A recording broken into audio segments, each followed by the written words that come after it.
Ahora vamos a conversar porque está en línea Patricio Giusto, analista internacional.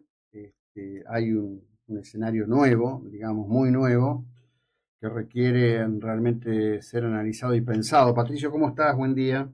¿Qué tal, José Luis? Buen día, un gusto, como siempre. Gracias, gracias.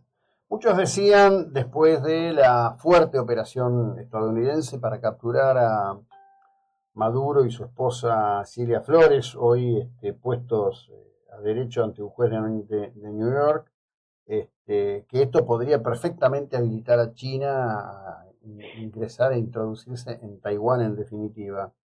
¿Puede ser tan lineal la lectura? No, no, para mí no. De hecho, he escrito sobre este tema en los últimos días, porque esa comparación que se suele hacer, hay una gran diferencia que plantea China desde siempre, que es Taiwán es un asunto 100% de política interna.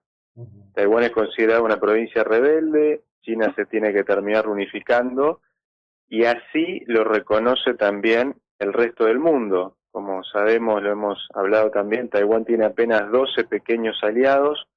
Japón reconoce la política de una sola China, Estados Unidos, Argentina, bueno, en general todos los países del mundo. Pero por supuesto que cuando pasa esto de Venezuela, hay voces que con cierta razón pueden decir, bueno, ¿y ahora quién puede frenar a otras potencias a reivindicar sus propios objetivos territoriales, ¿no? Sean invadiendo otro país o en este caso, como te Ujú. digo, China, que lo considera un asunto interno. Pero yo no creo que la visión estratégica de China se vea afectada por lo de Trump. Al contrario, yo creo que China va a tratar de salir a aprovechar en la escena internacional, reforzar su discurso pro multilateralismo, contra la hegemonía de Estados Unidos, en favor de la coexistencia pacífica, en favor del libre comercio, justamente algo que ya venía haciendo China paradojalmente desde la Mm. política unilateralista tarifaria de Trump. Así que lo veo más por ese lado y no acelerando el plan de reunificación de Taiwán, que, dicho sea de paso igual, eso va a suceder en algún momento, lo que no sabemos es cuándo, ¿no? Sí, ni cuándo ni en qué Ni cómo. contexto, ni cómo, claro, claro, sí, en definitiva. Pero bueno, indudablemente la acción sobre Venezuela, sobre la cual hay muchos interrogantes, después del primer momento de euforia de la diáspora venezolana, hoy la verdad que Mm, lo que más hay son preguntas que respuestas en todo sentido. eh. ¿Qué tipo de modificación te parece que genera en la escena global? Porque ni siquiera hay un pleno acuerdo dentro de Estados Unidos al respecto de estas acciones, ¿no?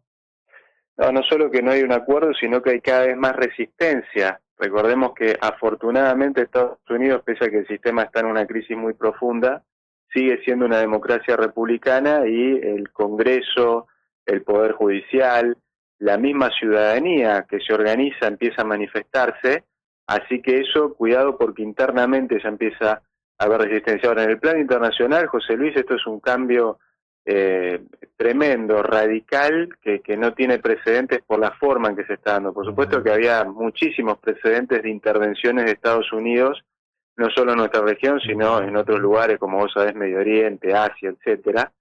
Pero la forma que lo hizo Trump y la justificación que está dando para hacerlo, que él mismo te lo está diciendo, es quiero recuperar mi petróleo, y te está diciendo que esto es bajo el paraguas de la seguridad nacional, muy amplia, y que esto no lo hace con un sentido moral, que la única moral es la de él, bueno, pensá en un, ahí vos me hablabas de Xi, ¿no? En China, pero pensá en un Putin, ¿no? ¿Quién le Mm. puede decir algo a Putin ahora en este momento? Que él también dijo que era por una cuestión de sus garantías de seguridad que invadía Ucrania, ¿no? Y bueno, Trump está haciendo de alguna forma lo mismo y te lo está diciendo explícitamente y te está diciendo también necesito Groenlandia para mi seguridad nacional y si tengo que intervenir en México, en Colombia y que se cuide Cuba, que yo creo que es el siguiente Sí, paso no tengo de dudas. este dominó que va a tratar de ir activando él.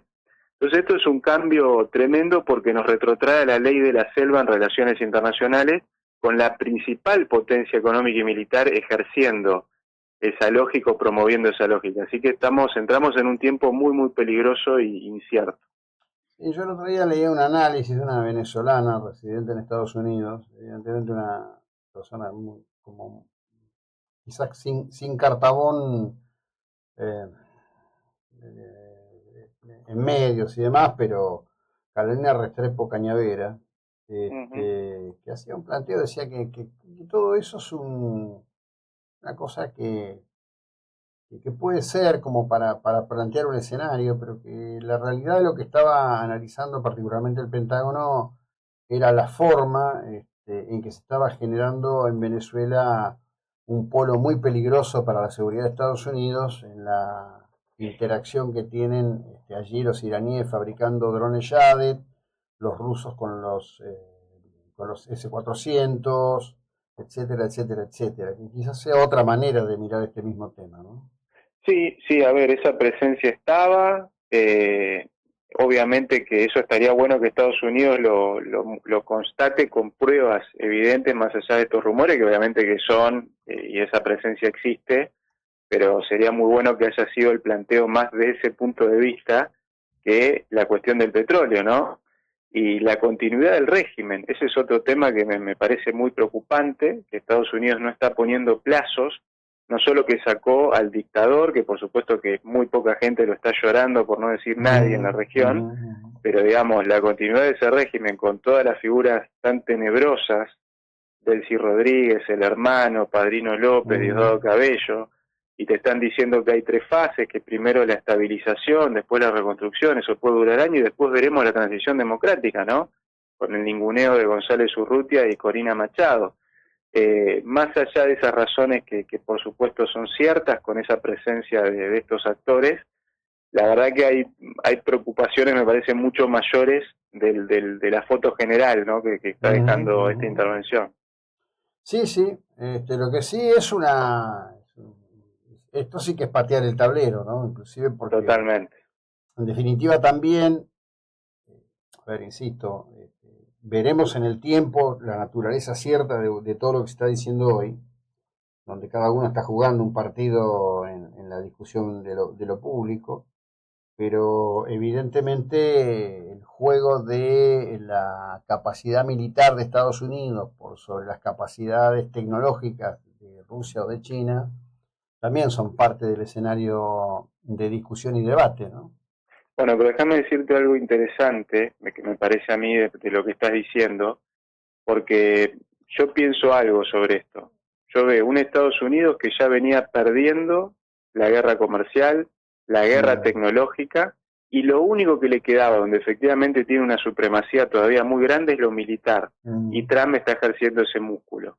Yo lo veo también como una señal de agotamiento. Muchos lo pueden ver como una señal de fortaleza. Ah, mirá qué fuerte que está Estados Unidos, todo lo que puede hacer, de la forma que quiere, nadie lo puede frenar, pero también es una señal de decadencia y de un sistema que no es el chino, porque yo vuelvo al tema de los contrapesos que están muy debilitados, pero que existen y que empiezan a actuar, y que a Trump de alguna forma eso le pone, en última instancia en algún momento va a tener un freno. Fíjate que ya hay republicanos uniéndose con demócratas para tratar de frenarlo en el Congreso. Recordemos que Trump sufrió 2 impeachments, en los 2 lo salvó el Senado.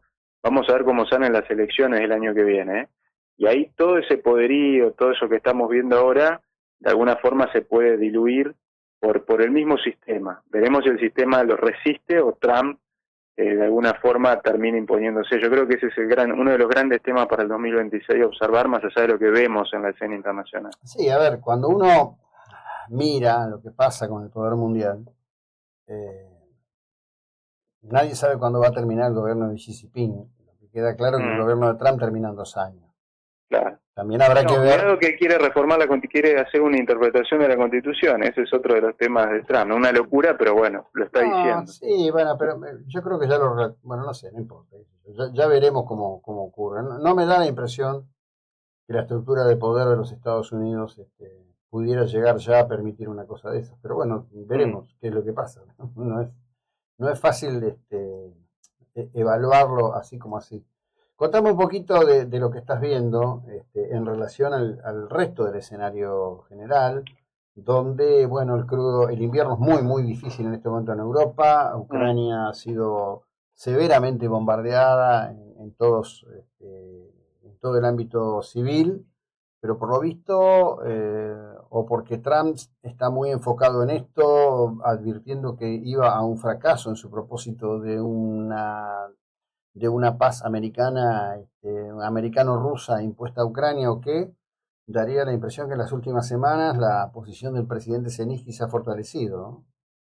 Sí, a ver, se ha fortalecido en el plano diplomático, sobre todo con esta Rusia que históricamente está hablando de movilizarse militarmente a Groenlandia por la amenaza estadounidense, no la amenaza china ni la amenaza rusa, ¿no? En ese contexto, podemos decir que un Zelensky y sus posiciones de tratar de defender lo propio, su soberanía, obviamente que eso en Europa se mantiene firme en lo diplomático, ¿no?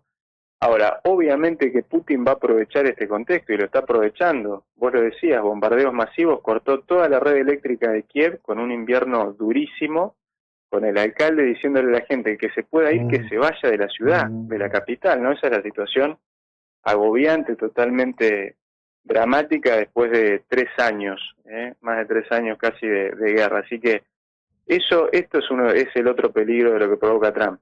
Pensar Netanyahu, ¿no? Y otros actores que van a decir, bueno, esta es la oportunidad justamente para no solo consolidar las posiciones, pese a la controversia, sino avanzar. Por eso, lo de Ucrania es muy complicado porque Europa está complicada, porque Europa está más complicada y ahora no solamente tiene que atender la amenaza del este, sino la que viene del oeste, ¿no? Increíble, pero eso es un poco la situación. Sí, la situación que además tiene componentes internos dificilísimos, como es la situación frente al Islam radical, ¿no? En definitiva. Sí, por supuesto, eso podemos ir como desde el sur, ¿no? La amenaza de esta inmigración desde el sur que no pueden controlar y que genera un problema muy grave en muchos países, es como la trampa estratégica en la que está Europa también. Sí, escenario complejo. Bueno, como siempre, gracias, que tengas un buen año, muy amable. Igualmente, José Luis, un abrazo. Bueno, seguimos nosotros. Este era Patricio Houston, analista internacional, con quien